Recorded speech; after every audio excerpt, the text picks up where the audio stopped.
नमस्कार, सलाम, सत श्री अकाल, याली मदद, हेलो टू कैलगरी। आप सबका स्वागत है हमारे प्रोग्राम कैलगरी फोकस में।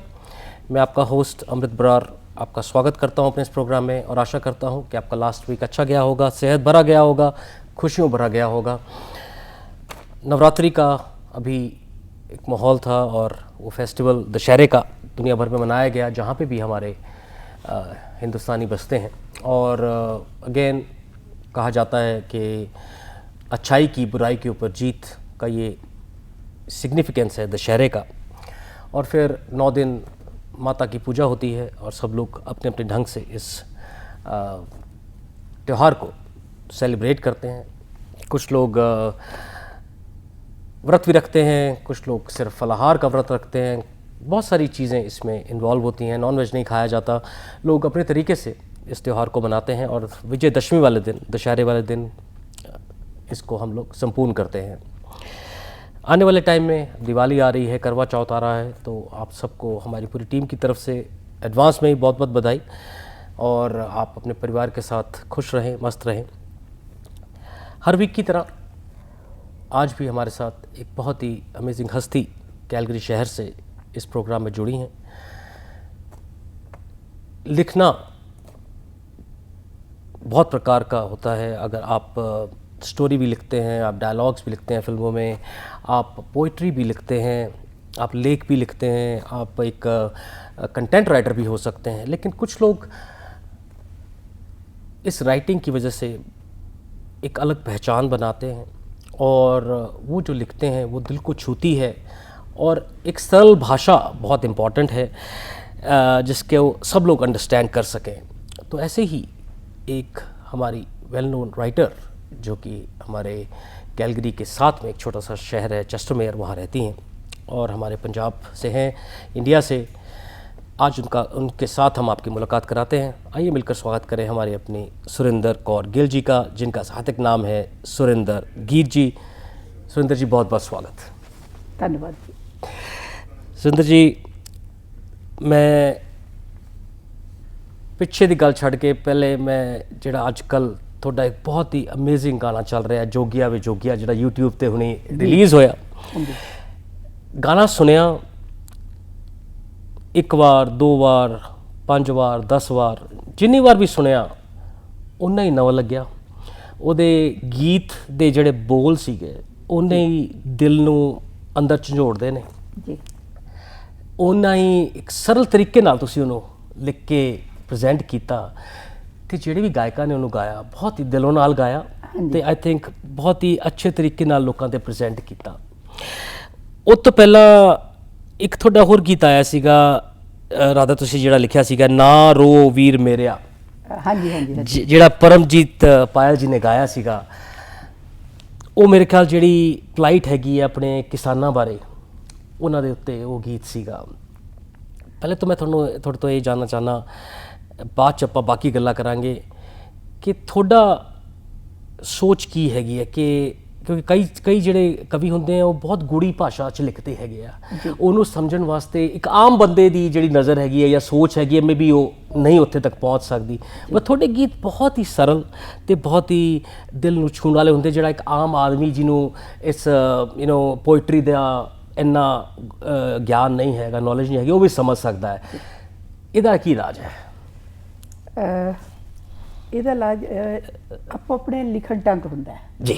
ਕੋਈ ਬਹੁਤ ਔਖੇ ਔਖੇ ਸ਼ਬਦ ਵਰਤਦਾ ਤੇ ਮੇਰੀ ਕੋਸ਼ਿਸ਼ ਹੁੰਦੀ ਹੈ ਕਿ ਮੈਂ ਬਹੁਤ ਸਧਾਰਨ ਦੇ ਸ਼ਬਦ ਜਿਹੜੇ ਕਿ ਸਾਰੇ ਲੋਕ ਸਮਝ ਸਕਣ ਜੀ ਉਹ ਵਰਤਦੀ ਹਾਂ। ਜੀ। ਤੇ ਦੂਸਰਾ ਕਈ ਵਾਰੀ ਜਦੋਂ ਆਪਾਂ ਪੋਇਟਰੀ ਲਿਖਦੇ ਹਾਂ ਜਾਂ ਕਵਿਤਾ ਲਿਖਦੇ ਹਾਂ, ਗੀਤ ਲਿਖਦੇ ਹਾਂ, ਤਾਂ ਜਿਹੜਾ ਸ਼ਬਦ ਉੱਥੇ ਢੁਕਦਾ ਹੁੰਦਾ ਹੈ ਜੀ ਉਹ ਆ ਜਾਂਦਾ। ਵਾਰਤਕ ਦੇ ਵਿੱਚ ਤੁਸੀਂ ਵੱਡੇ ਵੱਡੇ ਸ਼ਬਦ ਮੈਂ ਦੇਖਿਆ ਲੋਚਕ ਲਿਖਦੇ, ਉਹ ਆਮ ਲੋਕ ਸਮਝ ਨਹੀਂ ਸਕਦੇ।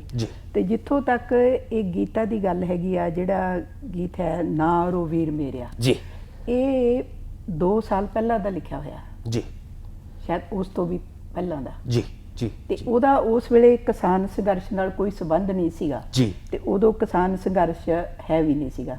ਪਰ ਅੱਜ ਉਹ ਇਸ ਤਰ੍ਹਾਂ ਲੱਗਦਾ ਹੈ ਕਿ ਜਿਵੇਂ ਮੈਂ ਉਹ ਕਿਸਾਨ ਸੰਘਰਸ਼ ਲਈ ਗੀਤ ਲਿਖਿਆ। ਬਿਲਕੁਲ ਬਿਲਕੁਲ, ਬਹੁਤ ਪਪੂਲਰ ਹੋ ਰਿਹਾ ਤੇ ਇਸ ਵੇਲੇ ਉਹ ਡਾਕਟਰ ਲਖਵਿੰਦਰ ਚੌਲ ਹੋਣਾ ਦੀ YouTube ਕਾਵ ਚੈਨਲ ਤੇ ਚੱਲ ਰਿਹਾ ਜੀ ਤੇ ਬੜਾ ਵਧੀਆ ਰਿਸਪਾਂਸ ਮਿਲ ਰਿਹਾ ਜੀ।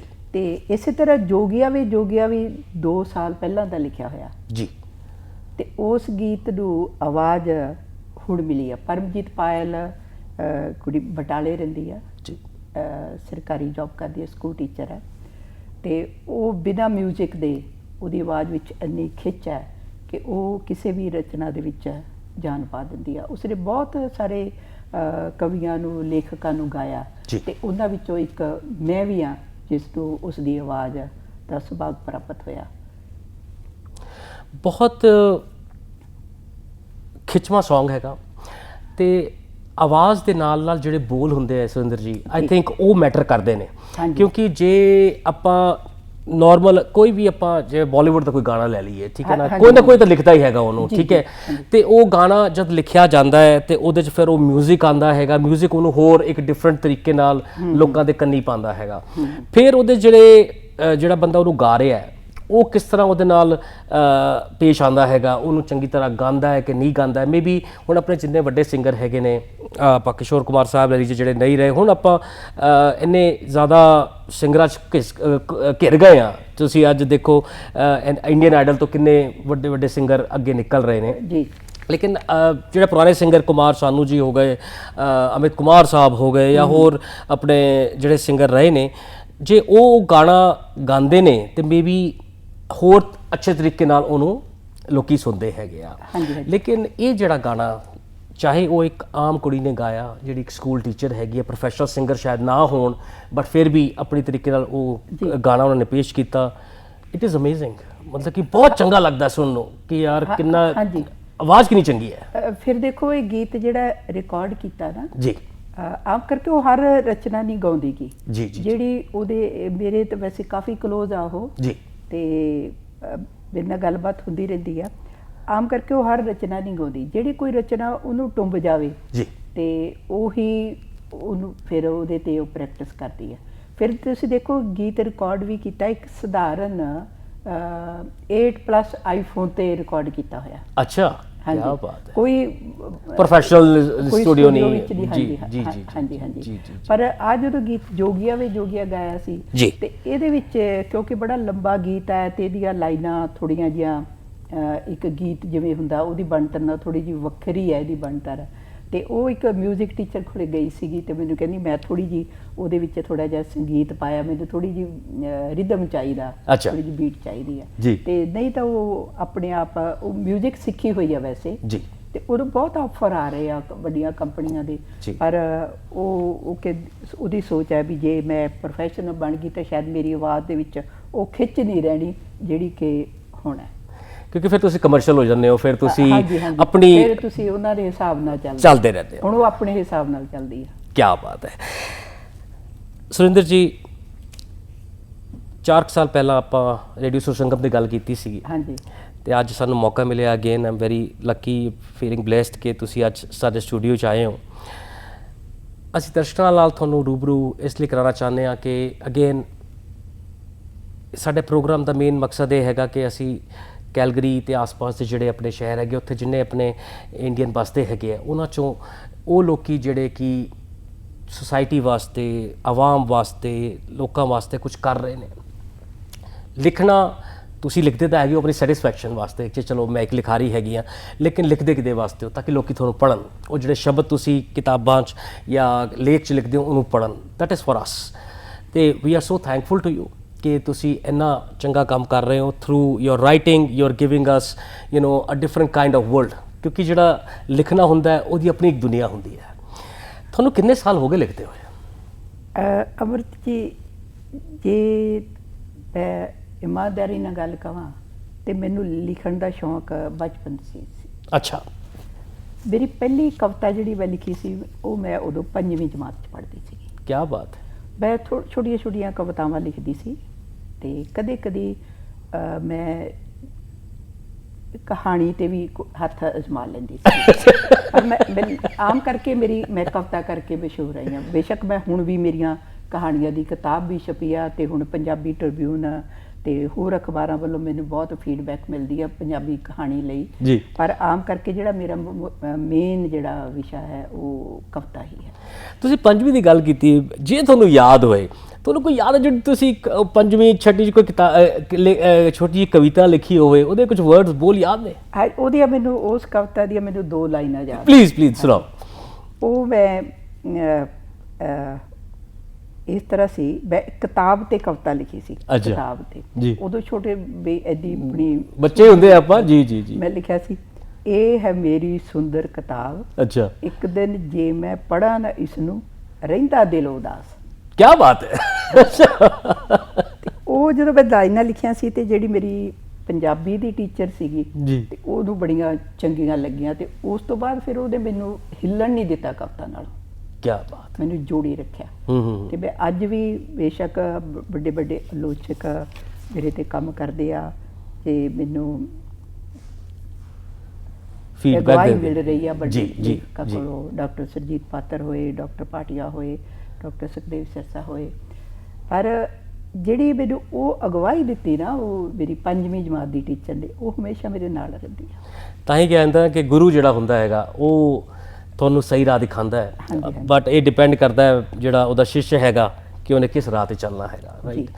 ਤੇ ਦੈਟਸ ਅਮੇਜ਼ਿੰਗ। ਤੇ ਫਿਰ ਹੌਲੀ ਹੌਲੀ ਤੁਸੀਂ ਇਹ 'ਚ ਹੋਰ ਗੂੜੇ ਹੁੰਦੇ ਰਹੇ? ਹਾਂਜੀ, ਪਰ ਉਦੋਂ ਮੇਰੀਆਂ ਜਿਹੜੀਆਂ ਕਵਿਤਾਵਾਂ ਸੀਗੀਆਂ ਨਾ ਉਹ ਸਿਰਫ ਆਮ ਤੌਰ ਤੇ ਸਹੇਲੀਆਂ ਨਾਲ ਸੁਣਾਉਣ ਤੱਕ ਹੀ ਸੀਗੀਆਂ, ਕਿਤੇ ਛਪੀਆਂ ਨਹੀਂ ਜੀ, ਐਕਸੈਪਟ ਕਿ ਕਾਲਜ ਦੀ ਮੈਗਜ਼ੀਨ ਤੋਂ ਬਿਨਾਂ। ਪਰ ਜਿਹੜੀ ਹੁਣ ਕਵਿਤਾ ਮੇਰੀ ਛਪੀ ਆ ਉਹ ਸਾਰੀ ਦੀ ਸਾਰੀ ਕਵਿਤਾ ਜਿਹੜੀ ਆ, ਮੈਂ ਕਹਿਣ ਵਿੱਚ ਫਖਰ ਮਹਿਸੂਸ ਕਰਦੀ ਹਾਂ, ਉਹ ਸਾਰੀ ਦੀ ਸਾਰੀ ਕਵਿਤਾ ਕੈਲਗਰੀ ਸ਼ਹਿਰ ਦੇ ਵਿੱਚ ਮੈਂ ਆ ਕੇ ਲਿਖੀ ਆ। ਕੀ ਬਾਤ ਹੈ। ਤੁਸੀਂ ਕਦ ਆਏ ਕੈਲਗਰੀ? ਪੰਜਾਬ 74 ਚ ਆਈ ਸੀ। 74 ਚ? ਹਾਂਜੀ। ਮੈਂ 2 ਸਾਲ ਦਾ ਸੀਗਾ। ਤੇ 1974 ਤੇ ਹੁਣ ਅਸੀਂ 2021 ਚ ਹੈਗੇ ਆ। ਕਹਿੰਦੇ ਨਾ ਕਿ ਜਿਹੜੇ ਕਵੀ ਹੁੰਦੇ ਨੇ ਉਹ ਇੱਕ ਡਿਫਰੈਂਟ ਦੁਨੀਆ 'ਚ ਰਹਿੰਦੇ, ਉਹਨਾਂ ਦਾ ਆਪਣਾ ਇੱਕ ਵਰਲਡ ਹੁੰਦਾ ਹੈਗਾ ਤੇ ਉਹਦੇ 'ਚ ਆਪਣੇ ਤਰੀਕੇ ਦੇ ਜਿਹੜੇ ਮੈਂ ਇੱਕ ਕਿਸੇ ਨਾਲ ਗੱਲ ਕਰ ਰਿਹਾ ਸੀਗਾ ਤੇ ਉਹ ਕਹਿੰਦੇ ਜੀ ਕਿ ਸਾਡੇ ਆਪਣੇ ਵਰਲਡ 'ਚ ਸਾਡੇ ਆਪਣੇ ਜੀਵ ਜੰਤੂ ਹੁੰਦੇ ਆ, ਆਪਣੇ ਪੇੜ ਹੁੰਦੇ ਆ, ਆਪਣੀ ਦੁਨੀਆ ਹੁੰਦੀ ਹੈ, ਆਪਣੇ ਹੀ ਪਾਤਰ ਹੁੰਦੇ ਨੇ, ਆਪਣੇ ਹੀ ਲੋਕ ਹੁੰਦੇ ਨੇ। ਅੰਮ੍ਰਿਤ ਮੇਰੀ ਇੱਥੇ ਚਾਹੇ ਤੂੰ ਇਹ ਕੰਮ ਕਰ ਰਿਹਾ ਬਟ ਮੇਰੀ ਦੁਨੀਆ 'ਚ ਤੂੰ ਕੁਝ ਹੋਰ ਹੈਗਾ ਜੀ, ਮੈਂ ਤੈਨੂੰ ਕਿਸੇ ਵੀ ਰੂਪ 'ਚ ਪ੍ਰੈਜ਼ੈਂਟ ਕਰ ਸਕਦਾ। ਤੁਸੀਂ ਕੀ ਸੋਚਦੇ ਹੋ ਹਾਊ ਟਰੂ ਦੈਟ ਇਜ਼? ਅੰਮ੍ਰਿਤ, ਮੈਂ ਜਦੋਂ ਕੈਲਗਰੀ ਆਈ ਆ ਕੇ ਕੰਮ ਕਰਨਾ ਪਿਆ, ਹੱਡ-ਪੰਨ ਵੀ ਮਿਹਨਤ, ਤੇ ਬਹੁਤ ਸਾਲ ਮੇਰੀ ਕਵਿਤਾ ਵੀ ਦੱਬੀ ਰਹੀ ਜੀ। ਪਰ ਹੌਲੀ ਹੌਲੀ ਫੈਕਟਰੀਆਂ 'ਚ ਕੰਮ ਕਰਨਾ, ਹੋਟਲਾਂ 'ਚ ਕੰਮ ਕਰਨਾ ਸੌਖਾ ਨਹੀਂ ਹੁੰਦਾ। ਪਰ ਜਦੋਂ ਮੈਨੂੰ ਸਿਟੀ ਆਫ ਕੈਲਗਰੀ 'ਚ ਜੌਬ ਮਿਲ ਗਈ ਨਾ ਜੀ, ਉਸ ਤੋਂ ਬਾਅਦ ਮੇਰੀ ਕਵਿਤਾ ਜਿਵੇਂ ਸੁੱਤੀ ਜਾਗ ਪਈ ਹੁੰਦੀ ਹੈ ਨਾ, ਇਸ ਤਰ੍ਹਾਂ ਹੋ ਗਈ। ਥੋੜਾ ਜਿਹਾ ਮਾਹੌਲ ਚੇਂਜ ਹੋ ਗਿਆ ਜੀ। ਲੰਚ ਟਾਈਮ ਜ਼ਿਆਦਾ ਮਿਲਣ ਲੱਗ ਪਿਆ। ਮੈਂ ਲੰਚ ਟਾਈਮ 'ਚ ਕਵਿਤਾ ਬਾਰੇ ਸੋਚਦੀ ਰਹਿਣਾ ਤੇ ਡੈਸਕ ਤੇ ਬੈਠੀ ਵੀ ਕੋਈ ਮੈਨੂੰ ਸੱਤਰ ਚਾਹ ਦੌੜੀ ਤੇ ਮੈਂ ਲਿਖ ਲੈਣੀ ਹੈ ਨਾ। ਤੇ ਉਹ ਫੈਕਟਰੀ 'ਚ ਜਿਹੜਾ ਕੰਮ ਕਰਦੇ ਆ ਉਹ ਮੁਨਾਸਬ ਨਹੀਂ ਸੀਗਾ। ਤੇ ਫਿਰ ਮੈਨੂੰ ਜਦੋਂ 74 ਪਹਿਲੀ ਕਿਤਾਬ ਮੇਰੀ 1996 'ਚ ਛਪੀ। ਅੱਛਾ। ਤੁਰੀ ਸਾਂ ਮੈਂ ਉੱਥੋਂ ਜੀ। ਤੇ ਉਹ ਕਿਤਾਬ ਛਪਣ ਦੇ ਨਾਲ ਮੈਨੂੰ ਫੀਡਬੈਕ ਵੀ ਮਿਲੀ, ਹੌਸਲਾ ਵੀ ਮਿਲਿਆ ਤੇ ਫਿਰ ਮੇਰੀ ਲਗਾਤਾਰ ਕਵਿਤਾ ਨਾਲ जुड़ती रही। मैं ब्रेक नहीं पैन देती कविता के बीच। अच्छा, हाँ जी। क्या बात है। हम बात कर रहे हैं सुरेंद्र कौर गिल जी से, जिनका जो पोइट्री में नाम है वो है सुरेंद्र गीत जी। तो जैसा उन्होंने बताया 1974 में वो कैलगरी आई और तब से यहाँ पर रहकर उन्होंने बहुत नाम कमाया है पोइट्री में। एक छोटा सा ब्रेक लेंगे और ब्रेक के बाद हम लोग अपनी बातचीत उनके साथ जारी रखेंगे। देखते रहिए program Calgary focus only on Punjabi national television. Welcome back. एक बार फिर से स्वागत हमारे प्रोग्राम कैलगरी फोकस में। हम आज बातचीत कर रहे हैं सुरेंद्र कौर गिल जी से, जिनका सार्थक नाम है सुरेंद्र गीत। सुरेंद्र जी, तुसी इन्ना टाइम 1974 तो इत्थे रह रहे हो, हाले तक आप 2021 तक पहुँच गए हैं, कितनी किताबां तुसी हाले तक लिख चुके हो? ਹੁਣ ਤੱਕ ਤੇ ਮੇਰੇ 9 ਕਾਵਿ ਸੰਗ੍ਰਹਿ जी ਤੇ ਇੱਕ ਵਾਰਤਕ ਦੀ ਕਿਤਾਬ। अच्छा। ਇਹ 10 ਕਿਤਾਬਾਂ ਮੇਰੀਆਂ ਇਸ ਵੇਲੇ ਆ ਚੁੱਕੀਆਂ। ਆ ਚੁੱਕੀਆਂ ਹੈਗੀਆਂ ਤੇ ਇਹ ਜਿੱਥੇ ਵਰਲਡ ਵਾਈਡ ਆਪਾਂ ਨੂੰ ਮਿਲ ਜਾਂਦੀਆਂ ਕਿ ਕੈਲਗਰੀ 'ਚ ਕਿਤੇ ਮਿਲ ਰਹੀਆਂ ਹੈਗੀਆਂ ਜਾਂ ਇੰਡੀਆ 'ਚ ਮਿਲਦੀਆਂ, ਕਿਵੇਂ ਆਪਾਂ ਜੇ ਕਿਤਾਬਾਂ ਲੈਣੀਆਂ ਕਿੱਥੋਂ ਲੈ ਸਕਦੇ ਆ? ਹਾਂਜੀ, ਮੇਰੇ ਕੋਲ ਹੈ ਕਿਤਾਬਾਂ, ਪਰ ਜਿਹੜੀ ਮੇਰੀ ਲੇਟੈਸਟ ਕਿਤਾਬ ਗੁਸਤਾਖ ਹਵਾ ਤੇ ਖੇਤਾਂ ਦਾ ਸਫ਼ਰ ਜਿਹੜੀ ਆ ਜੀ ਬਹੁਤ ਰੀਸੈਂਟ ਹੈ, ਇਹ ਅਨਫੋਰਚੂਨੇਟਲੀ ਮੇਰੇ ਕੋਲ ਕਿਤਾਬਾਂ ਨਹੀਂ ਗਈਆਂ ਕਿਉਂਕਿ ਕੋਵਿਡ ਕਰਕੇ। ਜੀ ਜੀ ਹਾਂਜੀ ਜੀ। ਉੱਥੇ ਪੰਜਾਬੀ ਯੂਨੀਵਰਸਿਟੀ 'ਚ ਡਾਕਟਰ ਤਿਆਗੀ ਸਾਹਿਤ ਅਧਿਐਨ ਸੈਂਟਰ ਜੀ। ਵਿੱਚ ਹੈ ਉਹ, ਉਹਨਾਂ ਕੋਲੇ ਮੇਰੀਆਂ ਸਾਰੀਆਂ ਕਿਤਾਬਾਂ ਪਈਆਂ ਜੀ ਤੇ ਜੀ। ਉੱਥੋਂ ਵੀ ਉਹ ਡਿਲੀਵਰ ਵੀ ਹੋ ਰਹੀਆਂ ਲੋਕਾਂ ਨੂੰ, ਵੀ ਜਿਹੜਾ ਕੋਈ ਆਉਂਦਾ ਉਹਨਾਂ ਨੂੰ ਦੇ ਦਿੰਦੇ ਆ, ਕੋਈ ਚੰਗੇ ਚੰਗੇ ਲੇਖਕਾਂ ਨੂੰ, ਸਟੂਡੈਂਟਸ ਵੀ ਲੈ ਰਹੇ ਆ, ਪਰ ਉਹ ਕਿਤਾਬਾਂ ਮੇਰੇ ਕੋਲੇ ਨਹੀਂ ਆਉਂਦਾ ਹੈਗੀਆਂ। ਪਰ ਕਿਸੇ ਨੇ ਲੈਣੀਆਂ ਹੋ ਤਾਂ ਤੁਹਾਨੂੰ ਕੰਟੈਕਟ ਕਰਕੇ ਆਪਾਂ ਉਹਨਾਂ ਨੂੰ ਦੱਸ ਸਕਦੇ ਹਾਂ ਕਿ ਕਿੱਥੋਂ ਆਪਾਂ ਉਹ ਕਿਤਾਬਾਂ ਲੈ ਸਕਦੇ ਹਾਂ। ਹਾਂ, ਇਹ ਦੋਨੋਂ ਕਿਤਾਬਾਂ ਪਟਿਆਲੇ ਛਪੀਆਂ, ਕੈਲੀਬਰ ਪਬਲੀਕੇਸ਼ਨ। ਜੀ ਜੀ ਜੀ ਜੀ। ਖੇਤਾਂ ਦਾ ਸਫ਼ਰ ਜਿਹੜੀ ਕਿਤਾਬ ਹੈ ਉਹਦੇ ਲਈ ਮੈਨੂੰ ਬੜੀ ਫੀਡਬੈਕ ਵਧੀਆ ਮਿਲੀ ਜੀ। ਉਹਦੇ 'ਚ ਟੋਟਲ 80 ਪੇਜ ਦੀ ਕਿਤਾਬ ਆ ਉਹ ਜੀ। ਤੇ ਉਹਦੇ ਵਿੱਚ ਸਾਰੀਆਂ ਕਵਿਤਾਵਾਂ ਜਿਹੜੀਆਂ ਉਹ ਕਿਸਾਨ ਸੰਘਰਸ਼ ਨੂੰ ਸਮਰਪਿਤ। ਕੀ ਬਾਤ ਹੈ, ਕੀ ਬਾਤ ਹੈ। ਤੇ ਮੈਨੂੰ ਦੱਸਦਿਆਂ ਖੁਸ਼ੀ ਵੀ ਹੋ ਰਹੀ ਆ ਕਿ ਮੇਰਾ 7ਵਾਂ ਕਾਵਿ ਸੰਗ੍ਰਹਿ ਸ਼ਬਦ ਸੁਨੱਖੇ, ਇਹ 2019 ਵਿੱਚ ਰਿਲੀਜ਼ ਹੋਇਆ ਸੀ ਤੇ ਇਹ ਕਾਵਿ ਸੰਗ੍ਰਹਿ ਹਿਮਾਚਲ ਪ੍ਰਦੇਸ਼ ਸੈਂਟਰਲ ਯੂਨੀਵਰਸਿਟੀ ਦੇ MA ਦੇ ਤੀਜੇ ਸਮੈਸਟਰ ਦੇ ਵਿੱਚ ਕੋਰਸ ਦੀ ਕਿਤਾਬ। क्या बात है, मतलब ਜੇ ਇੱਕ ਬੱਚੇ ਨੇ ਕਿਸੇ ਨੇ ਕੋਰਸ ਕਰਨਾ ਹੈ ਕੋ ਤੇ ਥੋੜੀ ਕਿਤਾਬ ਪੜਾਈ ਜਾਂਦੀ ਹੈ। ਜੀ, ਤੀਜੇ ਸਮੈਸਟਰ ਦੇ ਵਿੱਚ ਮੇਰੀ ਕਿਤਾਬ ਪੜਾਈ ਜਾਊਗੀ। ਕੀ ਬਾਤ ਹੈ, ਕੀ ਬਾਤ ਹੈ। ਬਹੁਤ ਸਾਲ ਤੋਂ ਸ਼ੁਰੂ ਹੋ ਗਿਆ। ਹਾਂਜੀ, ਇੱਕ ਬਹੁਤ ਵੱਡੀ ਅਚੀਵਮੈਂਟ ਹੈ ਸੁੰਦਰ ਜੀ, ਕਿਉਂਕਿ ਅਗੇਨ ਤੁਹਾਡੀ ਜਿਹੜੀ ਇੱਕ ਸੋਚ ਹੈਗੀ ਹੈ ਉਹ ਬੱਚਿਆਂ ਨੂੰ ਇੱਕ ਸਹੀ ਰਾਹ 'ਚ ਦਿਖਾ ਰਹੀ ਹੈਗੀ ਹੈ। ਉਹ ਯੂਨੀਵਰਸਿਟੀ ਹੋਵੇ, ਸਕੂਲ ਹੋਵੇ, ਕਿਤੇ ਵੀ ਜੇ ਉਹ ਬੱਚਿਆਂ ਨੂੰ ਪੜ੍ਹ ਕੇ ਕੁਝ ਚੰਗਾ ਸਿੱਖਣ, ਅੱਗੇ ਆਪਣੇ ਆਪ ਨੂੰ ਹੋਰ ਰਿਫਾਈਨ ਕਰਨ, ਉਹ ਤੋਂ ਵੱਡੀ ਗੱਲ ਕੀ ਹੋ ਸਕਦੀ ਹੈ? ਅੱਜ ਉਹਦਾ ਇਸ ਕਿਤਾਬ ਦੀ ਪਹਿਲਾਂ ਵੀ ਚਰਚਾ ਹੋਈ ਸੀ ਇੱਕ ਯੂਨੀਵਰਸਿਟੀ ਦੇ ਵਿੱਚ। ਅੱਛਾ। ਪਰ ਉਦੋਂ ਲੱਗ ਨਹੀਂ ਸਕੀ, ਕੋਈ ਕਾਰਨ ਹੋਣਾ ਜੀ। ਤੇ ਪਰ ਇਸ ਵੇਲੇ ਜਦੋਂ ਮੈਨੂੰ ਅਚਾਨਕ ਖਬਰ ਮਿਲੀ ਕਿ ਤੁਹਾਡੀ ਕਿਤਾਬ ਰਿਕਮੈਂਡ ਹੋ ਗਈ ਆ, ਤੇ ਫਿਰ ਮੈਂ ਮਹੀਨਾ ਸਾਰਾ ਫਿਰ ਵੇਟ ਕੀਤੀ ਕਿ ਦੇਖੋ ਕੀ ਰਿਜ਼ਲਟ ਆਉਂਦਾ। ਪਰ ਕਿਤਾਬ ਲੱਗ ਗਈ ਤੇ ਮੈਂ ਕਈ ਵਾਰੀ ਸੋਚਦੀ ਵੀ ਕੁਛ ਕੀਤਾ ਤਾਂ ਹੈ ਨਹੀਂ ਮੈਂ, ਪਰ ਫਿਰ ਮੈਂ ਸੋਚਦੀ ਆ ਵੀ ਅਕਸਰ ਜਿਹੜਾ ਕੁਛ ਉਹਨਾਂ ਨੂੰ ਲੱਭਿਆ ਜੀ ਹਨਾ, ਉਹ ਵੀ ਮੈਂ ਸ਼ਾਇਦ ਵੀ ਉਸ ਹਿਸਾਬ ਨਾਲ ਸੋਚਦੀ ਆ, ਉਹ ਕੋਈ ਮੇਰੇ ਤੋਂ ਉੱਪਰ ਦੇ ਲੈਵਲ ਨਾਲ ਸੋਚਦੇ ਆ, ਕੁਝ ਹੋਣਾ ਹੀ ਆ ਜਿਹੜਾ ਲੱਭਿਆ। ਜਿਵੇਂ ਮੈਂ ਇੱਕ ਵਾਰੀ ਤੁਰੀ ਜਾਂਦੀ ਨੇ ਸਤਰ ਲਿਖੀ, ਮੈਂ ਵਗਦੀ ਪੌਣ ਤੋਂ ਪੁੱਛਿਆ, ਤੂੰ ਤਾਂ ਅੜੀਏ ਤੁਰਦੀ ਫਿਰਦੀ ਆ। ਕੀ ਬਾਤ ਹੈ। ਧਰਤੀ ਤੇ ਅਸਮਾਨ ਕਿੱਥੇ ਮਿਲਦੇ ਆ। ਮੇਰੇ ਲਈ ਇਹ ਜਿਹੜੀ ਗੱਲ ਸੀਗੀ ਇਹ ਬਹੁਤਾ ਸਧਾਰਨ ਸੀਗੀ, ਪਰ ਮੈਂ ਇਹ ਦੇਖਿਆ ਕਿ ਪੰਜਾਬ ਯੂਨੀਵਰਸਿਟੀ ਦੇ ਪ੍ਰੋਫੈਸਰ ਹੈ ਡਾਕਟਰ ਜੋਗਰਾਜ ਜੀ, ਉਹਨਾਂ ਨੇ ਬੜਾ ਨੋਟਿਸ ਲਿਆ। ਉਹਨਾਂ ਨੇ ਮੇਰੇ ਤੇ ਇੱਕ ਆਰਟੀਕਲ ਲਿਖਿਆ, ਉਹਨਾਂ ਨੇ ਸ਼ੁਰੂ ਹੀ ਇੱਥੋਂ ਕੀਤਾ ਕਿ ਸੁਰਿੰਦਰ ਗੀਤ ਉਹ ਕਵਿਤਰੀ ਹੈ ਜਿਹੜੀ ਪੌਣ ਤੋਂ ਪੁੱਛਦੀ ਆ ਧਰਤੀ ਤੇ ਅਸਮਾਨ ਕਿੱਥੇ ਮਿਲਦੇ ਆ। ਕੀ ਬਾਤ। ਮੇਰੇ ਲਈ ਇਹ ਆਮ ਸਤਰ ਸੀਗੀ। ਜੀ ਜੀ ਜੀ ਜੀ। ਉਹੀ ਨਾ ਕਿ ਦੇਖੋ ਤੁਹਾਡੀ ਇੱਕ ਸੋਚ ਨੂੰ ਲੋਕਾਂ ਨੇ ਕਿਵੇਂ ਫੜਿਆ ਤੇ ਕਿਵੇਂ ਉਹਦਾ ਇੱਕ ਵਧੀਆ ਰੂਪ ਬਣਾ ਕੇ ਲੋਕਾਂ ਅੱਗੇ ਪੇਸ਼ ਕੀਤਾ। 1996 ਤੋਂ ਲੈ ਕੇ 2021 ਤੱਕ ਤੁਹਾਡੀ 9 ਕਿਤਾਬਾਂ ਆਈਆਂ ਨੇ। ਸਾਰੀ, ਮੈਂ ਤਾਂ ਨਹੀਂ ਕਹਿੰਦਾ ਕਿ ਸਾਰੇ ਬੱਚੇ ਮਾਂ ਨੂੰ ਪਿਆਰੇ ਹੁੰਦੇ ਨੇ, ਲੇਕਿਨ ਥੋੜ੍ਹੀ ਜਿਹੀ ਸਾਨੂੰ ਸ਼ਬਦ ਸੁਣਾਓ ਆਪਣੇ ਕਿਤਾਬਾਂ 'ਚੋਂ ਜਿਹੜੇ ਤੁਹਾਡੇ ਬਹੁਤ ਦਿਲ ਨੂੰ ਉਹ ਕਰੀਬ ਹੈਗੇ ਨੇ। ਮੈਂ ਹੁਣ ਚੁੱਪ ਕਰਕੇ ਬੈਠੂੰਗਾ ਤੇ ਤੁਹਾਡੀ ਕਵਿਤਾਵਾਂ ਨੂੰ ਇੰਜੋਏ ਕਰੂੰਗਾ। ਥੋੜ੍ਹੇ ਜਿਹੇ ਬੋਲ ਪਲੀਜ਼। ਮੈਂ ਛੋਟੀਆਂ ਰਚਨਾਵਾਂ ਸੁਣਾਵਾਂ ਪਲੀਜ਼ ਪਲੀਜ਼ ਪਲੀਜ਼ ਪਲੀਜ਼ ਜੀ। ਜਿਹੜੀ ਕਵਿਤਾ ਅੱਜ ਕੱਲ੍ਹ ਮੇਰੇ ਬਹੁਤ ਨਜ਼ਦੀਕ ਆ ਜੀ, ਉਹ ਕਵਿਤਾ ਹੈ, ਕਵਿਤਾ ਤੂੰ ਆ ਪਰ ਇਸ ਤਰ੍ਹਾਂ ਆ ਕਿ ਤੇਰੇ ਆਉਣ ਤੇ ਠੰਡੇ ਚੁੱਲ੍ਹਿਆਂ 'ਚ ਅੱਗ ਬਲ ਪਵੇ। ਕੀ ਬਾਤ। ਕਵਿਤਾ ਤੂੰ ਆ ਪਰ ਇਸ ਤਰ੍ਹਾਂ ਆ ਕਿ ਤੇਰੇ ਆਉਣ ਤੇ ਠੰਡੇ ਚੁੱਲ੍ਹਿਆਂ 'ਚ ਅੱਗ ਬਲ ਪਵੇ, ਭੁੱਖ ਦੀ ਅੱਗ ਨੂੰ ਠੱਲ ਪਵੇ, ਚੌਂਦੀਆਂ ਝੁੱਗੀਆਂ ਤੇ ਛੱਤ ਪਵੇ, ਫੁੱਟਪਾਥਾਂ ਤੇ ਸੁੱਤਿਆਂ ਨੂੰ ਘਰ ਮਿਲ ਜਾਵੇ। ਕੀ ਬਾਤ। ਨੰਗਿਆਂ ਨੂੰ ਤਨ ਢਕਣ ਲਈ ਕੱਪੜਾ ਮਿਲੇ। ਕਵਿਤਾ ਤੂੰ ਆ, ਤੂੰ ਲੋਕ ਰਾਜ ਦੀ ਆਵਾਜ਼ ਬਣ ਕੇ ਆ। ਕਵਿਤਾ ਤੂੰ ਆ, ਧਰਤੀ ਤੇ ਵਸਦੇ ਹਰ ਮਨੁੱਖ ਲਈ ਮਨੁੱਖਾ ਜੂਨ ਬਣ ਕੇ ਆ।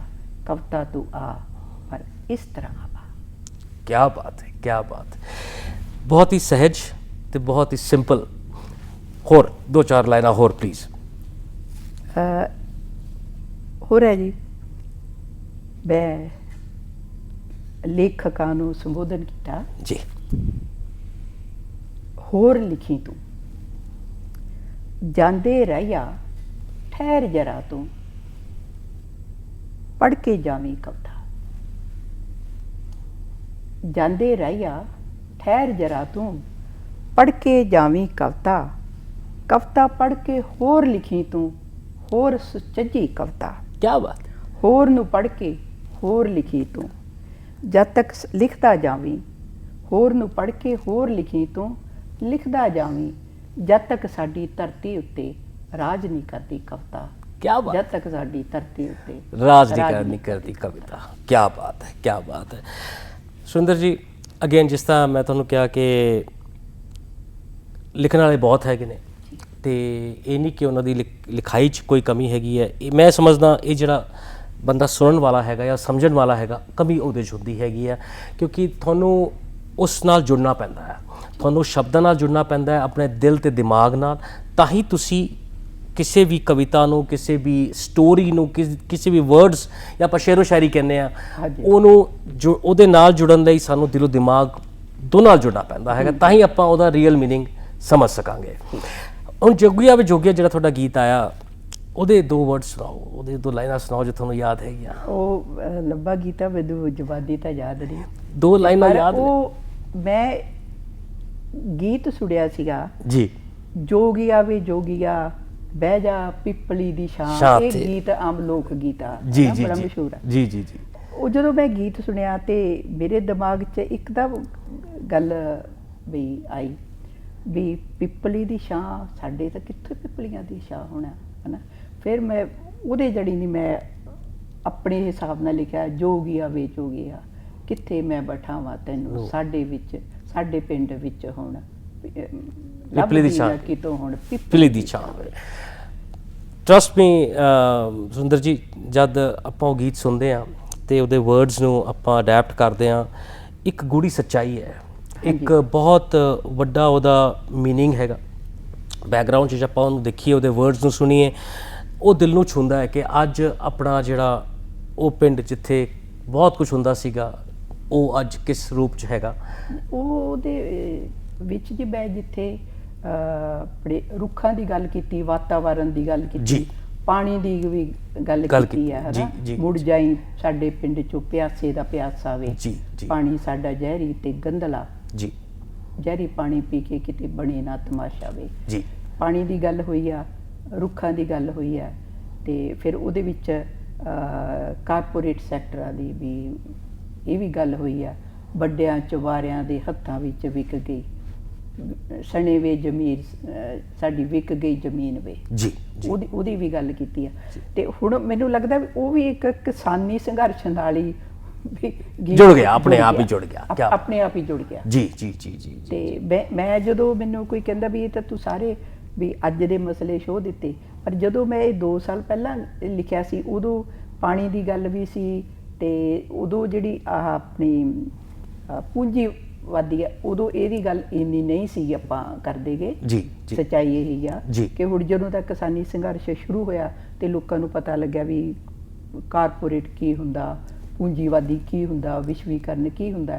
ਹੁਣ ਲੋਕਾਂ ਨੂੰ ਜ਼ਿਆਦਾ ਅਵੇਅਰਨੈਸ ਹੈ ਇਸ ਗੱਲ ਦੀ। ਐਬਸੋਲੂਟਲੀ। ਤੇ ਇਹ ਉਹ ਗੀਤ ਵੀ, ਤੇ ਦੂਸਰਾ ਗੀਤ ਨਾਰੋ ਵੀਰ ਮੇਰਿਆ ਵੇ ਵੱਟ ਉੱਤੇ ਖੜ ਕੇ ਹੋ ਜੂ ਤੇਰੀ ਫਸਲ ਉਦਾਸ। ਇਹ ਦੋਨੋਂ ਗੀਤ ਹੀ ਇੱਕ ਕਿਸਾਨੀ ਸੰਘਰਸ਼ ਨਾਲ ਜੁੜ ਗਏ। ਨਹੀਂ ਨਹੀਂ, ਬਿਲਕੁਲ ਤੁਸੀਂ ਸਹੀ ਕਿਹਾ। ਤੇ ਜਿਹੜੀ ਸਿਚੁਏਸ਼ਨ ਜਾਂ ਕੋਈ ਵੀ ਆਪਾਂ ਕਹਿ ਸਕਦੇ ਹਾਂ ਘਟਨਾ ਘਟਦੀ ਹੈਗੀ ਹੈ, ਕਈ ਵਾਰ ਸਾਨੂੰ ਉਹਦਾ ਪਤਾ ਨਹੀਂ ਹੁੰਦਾ ਕਿ ਉਹ ਹੋਣ ਵਾਲੀ ਹੈਗੀ ਹੈ, ਰਾਈਟ। ਤੇ ਉਹ ਘਟ ਗਈ। ਹੁਣ ਜਿਹੜੇ ਤੁਹਾਡੇ ਵਰਡਸ ਨੇ ਉਹ ਲੋਕਾਂ ਨੂੰ ਮੋਟੀਵੇਟ ਕਰ ਰਹੇ ਨੇ, ਉਹ ਲੋਕਾਂ ਨੂੰ ਸੱਚਾਈ ਦੱਸ ਰਹੇ ਨੇ, ਉਹ ਲੋਕਾਂ ਨੂੰ ਹੋਰ ਬੜੀ ਪਿਕਚਰ ਦਿਖਾ ਰਹੇ ਨੇ। ਉਹਦੇ ਵਾਸਤੇ ਅਸੀਂ ਬਹੁਤ ਤੁਹਾਡਾ ਥੈਂਕ ਯੂ ਕਰਦੇ ਹਾਂ, ਕਿਉਂਕਿ ਸਾਡੇ ਉੱਥੇ ਭਰਾਵਾਂ ਨੂੰ, ਭੈਣਾਂ ਨੂੰ, ਬਜ਼ੁਰਗਾਂ ਨੂੰ ਜਿਹੜੇ ਉੱਥੇ ਸੰਘਰਸ਼ ਬੈਠੇ ਨੇ, ਉਹਨਾਂ ਲਈ ਇਹ ਸ਼ਬਦ ਜਿਹੜੇ ਹੈਗੇ ਬਹੁਤ ਇੰਪੋਰਟੈਂਟ ਹੈਗੇ ਨੇ ਜੀ। आप देख रहे हैं program Calgary focus only on Punjabi national TV. एक छोटा सा ब्रेक और ब्रेक के बाद हम अपनी बातचीत जारी रखेंगे सुरेंद्र गीत जी के साथ। देखते रहिए Punjabi national television. Welcome back. एक बार फिर से स्वागत हमारे प्रोग्राम कैलगरी फोकस में। हम बात कर रहे हैं सुरेंद्र कौर गिल जी से, जिनका साहित्यिक नाम है सुरेंद्र गीत। उनकी कुछ किताबें के नाम में लेना चाहूँगा। सुरेंद्र गीत की कलम तो तुरी सा मैं इत्थों कवि संग्रह हैगा, सुन नी जिंदे चंद सितारे मेरे भी ने, मोह दियाँ छल्लां काने दियाँ कलमां, रुख ते पंछी शब्द सुनखे धी दा कारज, ये वार्तक हैगा। बहुत सारी ये जिहड़ी किताबां हैगियां ये अवेलेबल हैगियां, जे तुसीं पढ़ना चाहते हो प्लीज़ सुरेंद्र गीत जी नूं तुसीं संपर्क करो या साडे नाल तुसीं गलबात कर सकते हो साडी स्टूडियो लाइन ते असीं तुहानूं दस सकते हैं ये किताबां तुहानूं कित्थों मिल सकदियां ने। बहुत ही सरल ते वधिया कवितावां सुरेंद्र जी लिखते ने। जद सरल किताब या सरल शब्द होन तो उहदा थोड़ा जिहा एक आम आदमी भी उसनों इंजॉय कर सकता हैगा। सुरेंद्र जी मैं फिर थोड़ा ना रिक्वेस्ट करूँगा, दो लाइनां साडे दर्शकों वास्ते। हाँ जी, एक गज़ल के कुछ शेर मैं साझे करती हाँ, किसान संघर्ष नूं समर्पित ने। हवा नूं गल ना आई, हवा तो मैं जदों पुछया, हवा नूं गल ना आई, हवा तो मैं जदों पुछया, कि किहड़ी गल तो रुखां तुहारे एक आलना डिग्या। क्या बात। वो पंछी मुस्कुराए ते बुलंद कर हौसला बोले, वो पंछी मुस्कुराए ते बुलंद कर हौसला बोले, असी ना अज हारे हाँ ते ना ही हार ना सिखिया। शेर है, सुना मैनू कहानी ओ अपने दुखां अजाबां दी। क्या बात। सुना मैनू कहानी अपने दुखां अजाबां दी, कराउंदा फिर बनाउणा है वो तीला लैंड सी उड़िया। सियासत दे डरावे हुण इरादे बदल नहीं सकते, सियासत दे डरावे हुण इरादे बदल नहीं सकते, जिन्हां ने सच लई मरना ते सच लई जूझना सिखिया। ते आखिरी शेर है, खुदा रखी सलामत तू जवाना ते किसानां नूं। क्या बात। खुदा रखी सलामत तू किसानां ते जवानां नूं, उगाउंदा अन्न जे बापू तां पुੱਤ सरहद ते डटिया। उगाउंदा अन्न जे बापू तां पुੱਤ सरहद ते डटिया। क्या बात। किसान संघर्ष की बात हो रही है, लेकिन किस सरल ढंग से आपने अभी सुना उसको एक्सप्लेन किया हमारी सुरेंद्र गीत जी ने। सुरेंद्र जी 1996 तो लैके हुण आपां गल कर रहे हैं 2021 थोड़े लिखण च एज अ कवित्री थोड़े लिखण च की इंप्रूवमेंट तुसीं देखी? हाँ अमृत जी, पहला जदों जिवें मेरी किताब नूं तुसीं एक दूसरी तीसरी चौथी पढ़ते जाओ जी, ਉਹਦੇ ਵਿੱਚ ਤੁਹਾਨੂੰ ਮੈਂ ਵੀ ਮਹਿਸੂਸ ਕਰਦੀ ਆ ਕਿ ਬਹੁਤ ਚੀਜ਼ ਆ। ਤੇ ਜਿਹੜੇ ਆਲੋਚਕ ਆ ਉਹ ਵੀ ਇਸ ਗੱਲ ਤੇ ਕਹਿੰਦੇ ਵੀ ਮੈਂ ਪਰਤ ਦਰ ਪਰਤ ਲਿਖਿਆ। ਜਿਵੇਂ ਤੁਰੀ ਸਾਂ ਮੈਂ ਉੱਥੋਂ ਉਦੋਂ ਇੰਡੀਆ ਤੋਂ ਨਵੇਂ ਆਏ, ਇੰਡੀਆ ਦੀ ਯਾਦ ਔੜੀ ਜੇ ਇਹ ਗੱਲਾਂ ਉਹਦੇ ਵਿੱਚ ਜਿਹੜਾ ਭੂ ਹੇਰਵਾ ਜ਼ਿਆਦਾ ਭਾਰੂ ਸੀ। ਪਰ ਜਿਵੇਂ ਅਗਾਂਹ ਵੱਧਦੇ ਗਏ ਤੁਹਾਡੀ ਚੇਤਨਾ ਵੱਧਦੀ ਜਾਂਦੀ ਆ, ਤੁਸੀਂ ਜਾਗਰੂਕ ਹੁੰਦੇ ਜਾਂਦੇ ਆ ਤੇ ਤੁਸੀਂ ਲੋਕ ਪੀੜਾ ਨਾਲ ਜੁੜਦੇ ਆ। क्या बात। ਫਿਰ ਜਿੱਥੇ ਤੁਹਾਡੀ ਆਪਣੀ ਨਿੱਜੀ ਪੀੜਾ ਨਾ ਉਹ ਤੁਹਾਨੂੰ ਬਿਲਕੁਲ ਛੋਟੀ ਜਿਹੀ ਲੱਗਦੀ ਆ, ਤੇ ਜਿਹੜੀ ਲੋਕ ਪੀੜਾ ਨਾ ਉਹ ਤੁਹਾਨੂੰ ਵੱਡੀ ਲੱਗਦੀ, ਤੁਸੀਂ ਲੋਕਾਂ ਨਾਲ ਜੁੜਦੇ ਆ ਜੀ।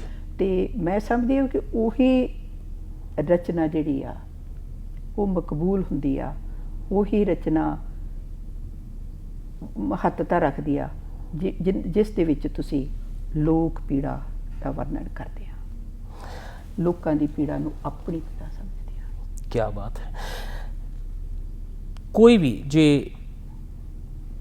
ਕਵੀ ਬਣਨਾ ਚਾਹੁੰਦਾ ਹੈ, ਲਿਖਣਾ ਚਾਹੁੰਦਾ ਹੈ, ਐਜ਼ ਅ ਪੋਇਟਸ ਤੁਹਾਨੂੰ ਕੀ ਲੱਗਦਾ ਹੈ ਕਿਹੜਾ ਗੁਣ ਜਾਂ ਉਹ ਕਿਹੜੀ ਚੀਜ਼ ਹੈ ਜਿਹੜੀ ਬਹੁਤ ਜ਼ਰੂਰੀ ਤੁਹਾਡੇ 'ਚ ਹੋਣੀ ਚਾਹੀਦੀ ਹੈ? ਭਾਸ਼ਾ ਦਾ ਗਿਆਨ, ਸੋਚ, ਵਰਡਸ ਦੇ ਉੱਤੇ ਤੁਹਾਡਾ ਗ੍ਰਿਪ ਹੋਣੀ, but as just some advice to those kids or those people who wants to write something ਜਾਂ who want to follow you, ਉਹਨਾਂ ਵਾਸਤੇ ਤੁਸੀਂ ਕੀ ਕਹਿਣਾ ਚਾਹੋਗੇ? ਉਹਨਾਂ ਕੋਲ ਕੀ ਹੋਣਾ ਚਾਹੀਦਾ ਹੈਗਾ? ਅਗਰ ਮੈਂ ਆਪਣੇ ਤਜਰਬੇ ਤੋਂ ਇਹ ਦੱਸਦੀ ਆ ਕਿ ਜਿਹੜਾ ਤੁਸੀਂ ਵਾਰਤਕ ਲਿਖਦੇ ਆ, ਲੇਖ ਲਿਖਦੇ ਆ, ਉਹਦੇ ਵਿੱਚ ਤੁਸੀਂ ਬਹੁਤ ਦਿਮਾਗ ਤੋਂ ਕੰਮ ਲੈਂਦੇ ਆ, ਤੁਹਾਡੇ ਕੋਲ ਖਿਆਲ ਤੁਸੀਂ ਲਿਖ ਦਿੰਦੇ ਆ ਜੀ। ਪਰ ਜਦੋਂ ਤੁਸੀਂ ਕਵਿਤਾ ਲਿਖਦੇ ਆ ਫਿਰ ਤੁਹਾਡਾ ਜਿਹੜਾ ਫਿਰ ਤੁਸੀਂ ਦਿਮਾਗ ਤੋਂ ਨਹੀਂ, ਫਿਰ ਤੁਹਾਡਾ ਉੱਤੇ ਦਿਲ ਹਾਜ਼ਰ ਹੁੰਦਾ। ਕੀ ਬਾਤ ਹੈ। ਕਵਿਤਾ ਕਦੇ ਵੀ ਦਿਮਾਗ ਚੋਂ ਨਹੀਂ ਨਿਕਲਦੀ ਜੀ, ਕਵਿਤਾ ਦਿਲ ਚੋਂ ਨਿਕਲਦੀ ਆ ਜੀ। ਤੁਹਾਡੇ ਕੋਲੇ ਤੁਸੀਂ ਜਿੰਨੇ ਸੰਵੇਦਨਸ਼ੀਲ ਆ ਉਨੀ ਤੁਸੀਂ ਤੁਸੀਂ ਕਵਿਤਾ ਦੇ ਵਿੱਚ ਮਤਲਬ ਡੂੰਘੀ ਤੁਸੀਂ ਦੱਸਦੇ ਜਾਂਦੇ ਆ।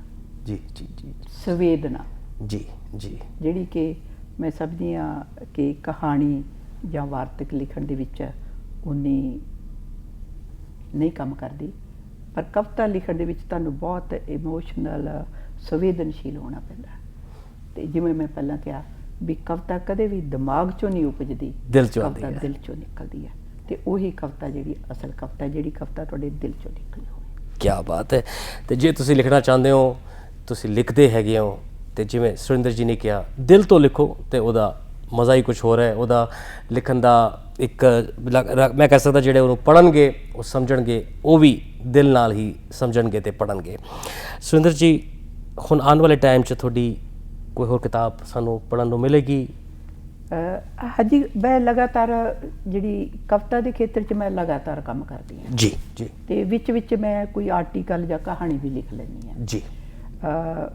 ਜਿਸ ਅੱਜ ਕੱਲ੍ਹ ਮੈਂ ਰਿਟਾਇਰ ਹਾਂ, ਜਿਸ ਹਿਸਾਬ ਨਾਲ ਮੇਰੀ ਕਵਿਤਾ ਲਿਖਣ ਦੀ ਜਿਹੜੀ ਆ ਗਤੀ, ਸਪੀਡ ਹੈ, ਤੇ ਉਸ ਹਿਸਾਬ ਨਾਲ ਮੈਨੂੰ ਲੱਗਦਾ ਕਿ ਮੇਰੀ ਛੇਤੀ ਹੋਈ ਇੱਕ ਕਿਤਾਬ ਆਊਗੀ।